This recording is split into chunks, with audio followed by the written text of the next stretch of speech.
주여 내가 살 동안 인도하여 주소서. 주여 나를 인도하소서. 바른 세상 살 동안 주여 인도하소서. 비는처인 예수여 세상 물결어갈 때 크신 은혜 베푸사 나를 숨겨주소서. 주여 나를 인도하소서. 바른 세상 살 동안 주여 인도하소서. 세상 풍파 지난 후 영화로운 나라와 눈물 없는 곳으로 들어가게 하소서.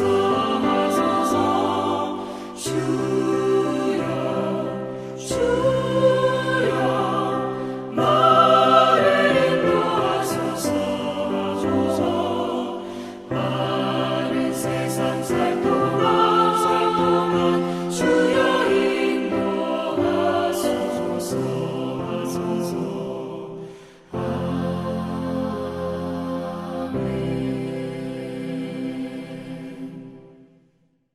기도문 하시겠습니다. 하늘에 계신 우리 아버지여, 이름이 거룩히 여김을 받으시오며 나라의 임하옵시며 뜻이 하늘에서 이룬 것 같이 땅에서도 이루어지이다. 오늘날 우리에게 일용할 양식을 주옵시고 우리가 우리에게 죄 지은 자를 사하여 준 것 같이 우리 죄를 사하여 주옵시고 우리를 시험에 들게 하지 마옵시고 다만 악에서 구하옵소서. 나라와 권세와 영광이 아버지께 영원히 있사옵나이다. 아멘. 오늘 함께 보실 하나님의 말씀은 시편 65편입니다. 하나님이여, 찬송이 시온에서 주를 기다리오며 사람이 서원을 주께 이행하리이다. 기도를 들으시는 주여, 모든 육체가 주께 나아오리이다. 제약이 나를 이겼사오니 우리의 허물을 주께서 사하시리이다. 주께서 택하시고 가까이 오게 하사 주의 뜰에 살게 하신 사람은 복이 있나이다. 우리가 주의 집 곧 주의 성전의 아름다움으로 만족하리이다. 우리 구원의 하나님이시여, 땅의 모든 끝과 먼 바다에 있는 자가 의지하여 주께서 의를 따라 어미하신 일로 우리에게 응답하시리이다. 주는 주의 힘으로 산을 세우시며 권능으로 띠를 띠시며 바다의 설렘과 물결의 흔들림과 만민의 소유까지 진정하시나이다. 땅끝에 사는 자가 주의 징조를 두려워하나이다. 주께서 아침 되는 것과 저녁 되는 것을 즐거워하게 하시며 땅을 돌보사 물을 대어 심히 윤택하게 하시며 하나님의 강에 물이 가득하게 하시고 이같이 땅을 예비하신 후에 그들에게 곡식을 주시나이다. 주께서 밭고랑의 물을 넉넉히 대사 그 이랑을 평평하게 하시며 또 담비로 부드럽게 하시고 그 싹에 복을 주시나이다. 주의 은택으로 하늘의 관을 씌우시니 주의 길에는 기름방울이 떨어지며 뜰의 초장에도 떨어지니 작은 산들이 기쁨으로 띠를 띄었나이다. 초장은 양떼로 옷 입었고 골짜기는 곡식으로 덮였으며 그들이 다 즐거이 외치고 또 노래하나이다. 아멘. 오늘 함께 보실 하나님의 말씀은 시편 65편 가까이 하는 자의 복이라는 제목으로 같이 은혜를 나누겠습니다. 같이 인사하겠습니다. 하나님께 가까이 갑시다. 얼마 전 딸의 친구 집에 초대를 받았습니다. 이웃끼리 가깝게 지내다 보면 좋은 점도 있지만 피곤한 점도 있습니다. 서로 의식이 되기도 하고 서로 관심 갖고 챙겨준다는 것이 귀찮을 때도 있는 것이죠. 가장 가깝게 지내야 하는데 멀어지는 관계가 있습니다. 무엇일까요?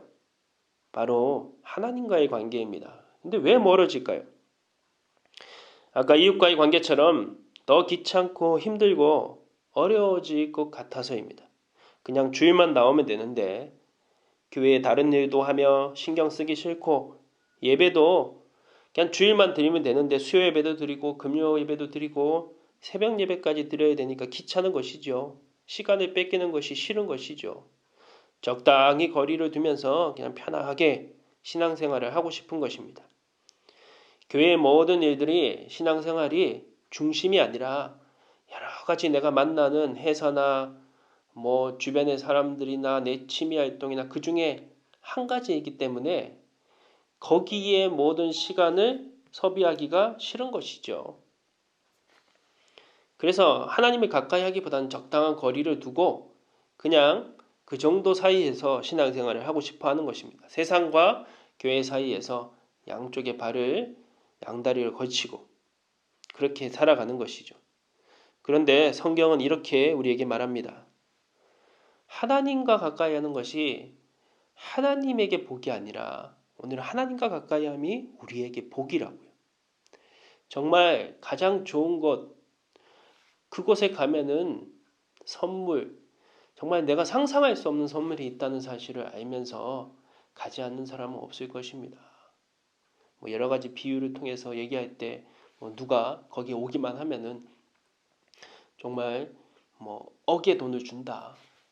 그러면은 당연히 가겠죠.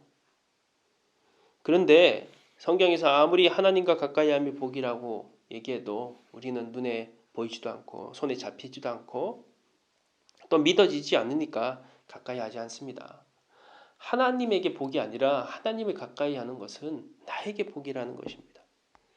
4절을 한번 보십시오. 주께서 택하시고 가까이 오게 하사 주의 뜰에 살게 하신 사람은 복이 있나이다.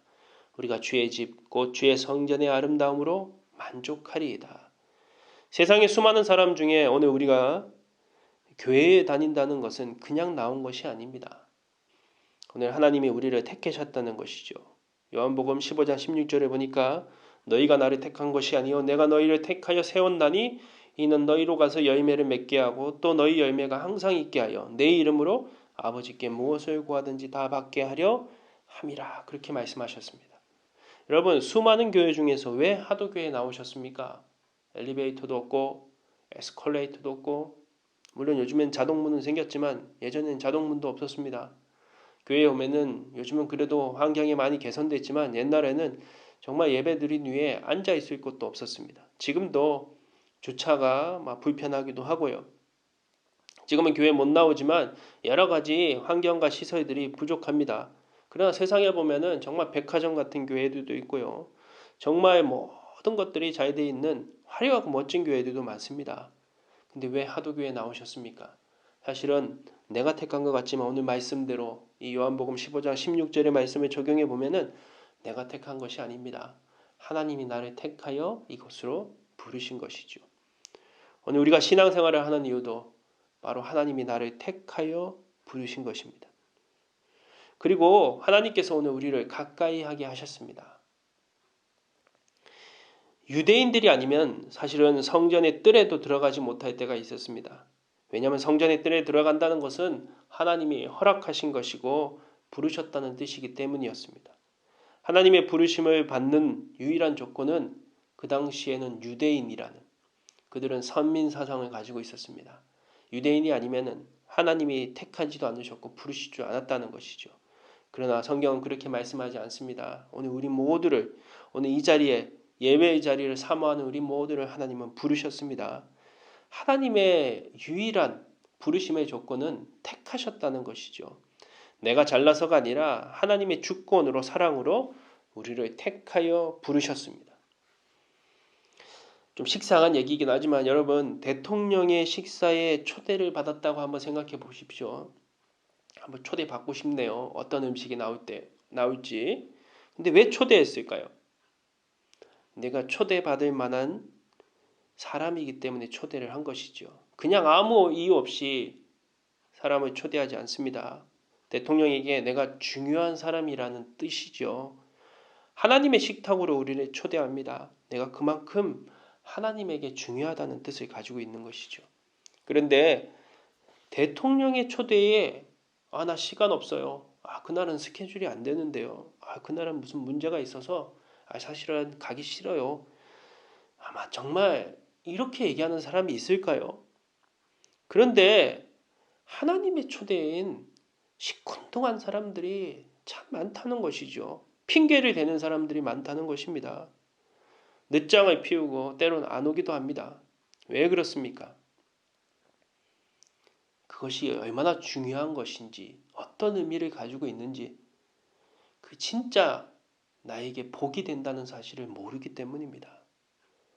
정말 나에게 이익이라는 사실을 모르기 때문이죠. 믿음 생활을 더 열심히 하는 것이 결국은 내 시간, 돈, 힘을 다 쏟는 것이라고 귀찮은 것입니다. 그러나 우리의 삶은 이 땅의 삶으로 끝나지 않지 않습니까? 영생의 삶이 있습니다. 이 땅은 바로 그 영생의 삶을 위한 훈련장이고 오늘 이 땅에서 하는 모든 것들은 그 영생의 삶을 이루기 위한 조건들이 되는 것이죠.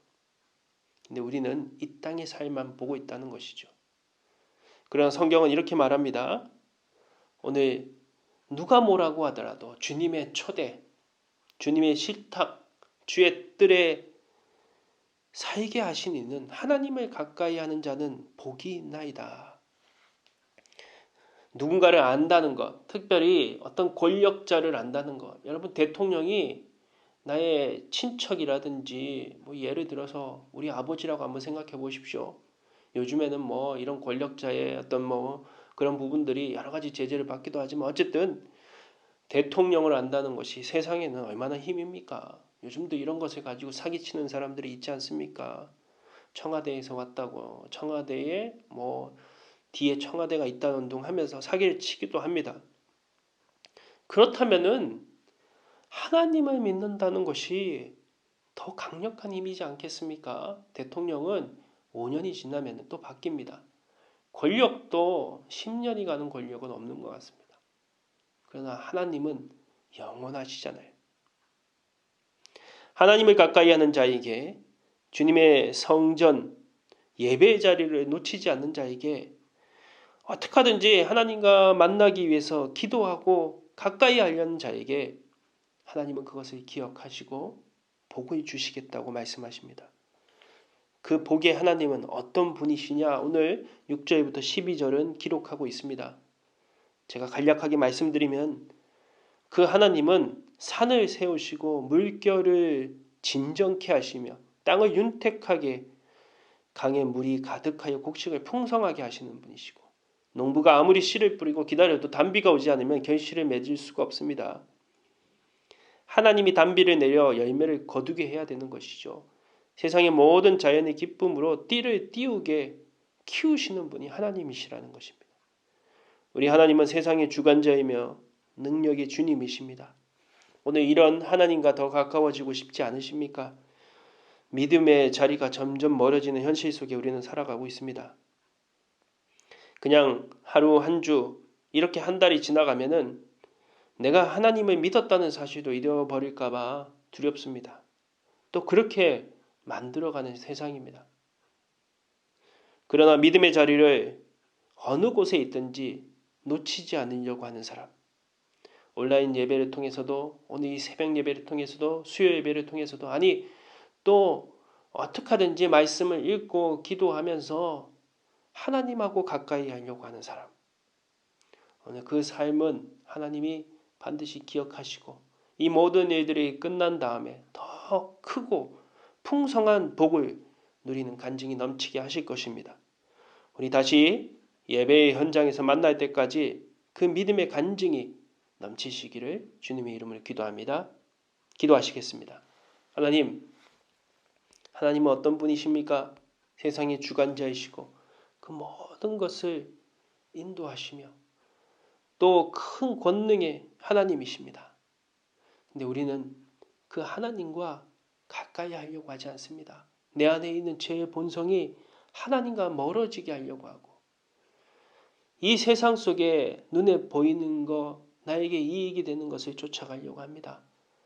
신앙생활을 더 열심히 하는 것이 나에게 득이 되지 않을 것 같고 또 이 신앙생활 자체가 나를 귀찮게 할 것 같고 또 신앙생활이 내가 하고 있는 모든 활동 중에 한 가지 분이기 때문에 더 에너지를 쏟고 싶어 하지 않습니다.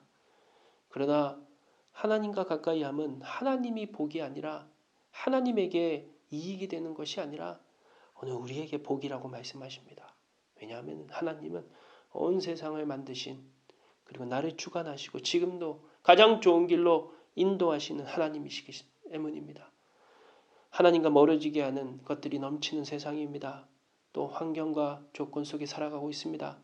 그러나 이 모든 것들 속에서도 믿음을 지키며 하나님과 가까이 하는 자에게 하나님이 주시는 복들이 넘치게 하시고 그 간증들이 충만하게 인도하여 주시옵소서. 모든 우리 주님 예수님의 이름으로 기도드립니다. 아멘.